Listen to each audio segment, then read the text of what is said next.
समस्त को सारा ऑफिशियल को स्वागत जनावि। आज आम जाना वैदिक एज विषय वैदिक लिटरेचर वैदिक साहित्य MCQ देखा। आज पार्ट 1 देखा, नेक्स्ट वीडियो रे पार्ट 2 देखा। कारण मुझे पार्ट 1 पार्ट 2 को एकाठी कर वीडियो करी वीडियोटी बहुत लंबा हो जाता, देखा माने बोर लगी था। से वीडियोटी को बेसी लंबा न करी सर्ट मुझे करी। आज पार्ट 1 देखा, नेक्स्ट वीडियो पार्ट 2।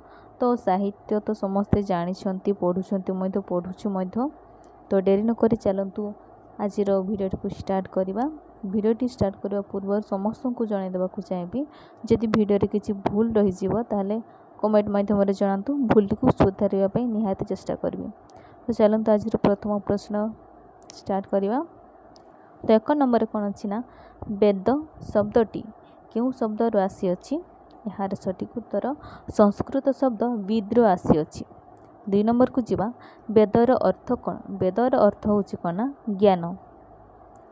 3 नंबर वैदिक ग्रंथ गुडी को केते भागरे विभक्ति करा जायछि बा विभक्त करा जायछि? यार सठिक उत्तर 2टी, से कौन ना, श्रुति एवं स्मृति। 4 नंबर वेद केते प्रकार? यार सठिक उत्तर वेद होछि 4 प्रकार, सेगुड़ी को होछि कौन? ऋग्वेद, सामवेद, यजुर्वेद एवं अथर्ववेद। 5 नंबर वेद क्यों भाषा रे रचित होइथिला बा होइछि? यार सठिक उत्तर संस्कृत। संस्कृत भाषा रे कौन ना, वेद को रचित करा जायछि। 6 नंबर को जीवा। 6 नंबर कौन कहउछि ना, क्यों वेद सबुठारु पुराणा वेद भाव रे जनाशुना? यार सठिक उत्तर ऋग्वेद। ऋग्वेद को कौन सबुठारु पुराणा वेद भाव रे जनाशुना। एटी केतेरु केते कौन कहिछि ना, 1720 रु 1028। तो केतेक जगार लिखाई थे 1500 रु 1520 ठारू। तो जो आपण माने सठिक उत्तर जानी कमेंट माध्यम निहाती जनइबे। आज 7 नंबर होछि, ऋग्वेद केते मंडल विभक्ति करा जायछि बा विभक्त करा जायछि?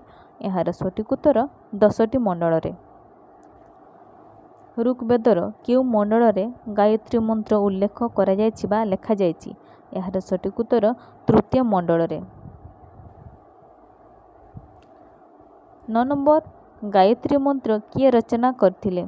यार सठिक उत्तर कौन ना, यार सठिक उत्तर होछि विश्वामित्र। विश्वामित्र यह को कौन ना रचना करथिले। 10 नंबर जीवा, गायत्री मंत्र रे क्यों देवता को प्रार्थना करा जाए? यार सठिक उत्तर सावित्री। सावित्री मां को कौन ना गायत्री मंत्र रे प्रार्थना करा जाए। 11 नंबर ऋग्वेद 10टी मंडल रे विभक्ति, क्यों मंडल सबुठारु पुराणा? यार सठिक उत्तर 2य और 7मी मंडल। 12 नंबर को जीवा, क्यों वेदरु भारत नाम प्रथमे आसथिला? क्यों वेदरु भारत नाम प्रथमे आसथिला? यार सठिक उत्तर ऋग्वेद। 13 नंबर को जीवा।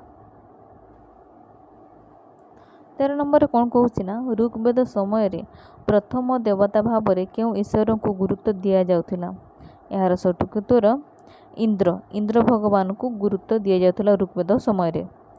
14 नंबर को जीवा। 14 नंबर कौन कहउछि ना, क्यों नदी को ऋग्वेद समय रे सबुठार गुरुत्व नदी बोली कहा जाउथिला बा मानुथिले? यार सठिक उत्तर सरस्वती। सरस्वती नदी को कौन गुरुत्व दिया जाउथिला। 15 नंबर विश्वमंडल रक्षक देवता भाव रे काहाकू मानुथिले बा काहाकू कहा जाउथिला? यार सठिक उत्तर देवता वरुण को कहा जाउथिला। 16 नंबर को जीवा। 16 नंबर क्यों वेद रे द्रुपद राग रहिछि? यार सठिक उत्तर सामवेद। 17 क्यों वेद बलिदान संपादन सहित जड़ित? यार सठिक उत्तर यजुर्वेद। 18 नंबर क्यों वेद रे मंद प्रति आकर्षण एवं मंत्र अछि? यार सठिक उत्तर अथर्ववेद। 19 क्यों वेद को वेदांत भाव रे मध्य जनाशुना?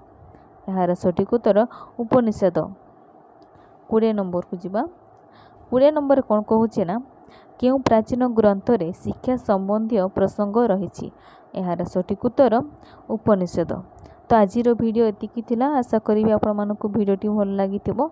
जदि वीडियो किसी भूल भाल रही जाए ताले कमेंट माध्यम निहाती जनबे और वीडियोटी को लाइक शेयर कमेंट निहाती करेंगे।